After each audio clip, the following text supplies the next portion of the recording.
Hey guys, how's it going? If you got this maintenance required soon message and you guys want to clear it, I'm going to show you how to clear it. First of all, you guys want to be on that the odometer setting, not the A or B, the odometer setting, all right? You guys have this the odometer button.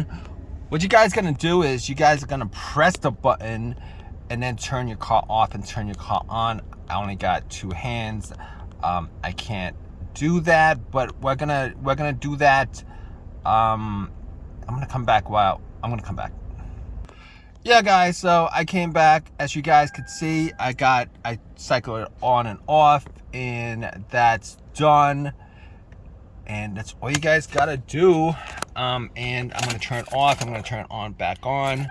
And as you guys can see, that's no longer on there. If you guys like this, leave a comment. Please subscribe, give me a thumbs up. Appreciate your time, guys. Take care.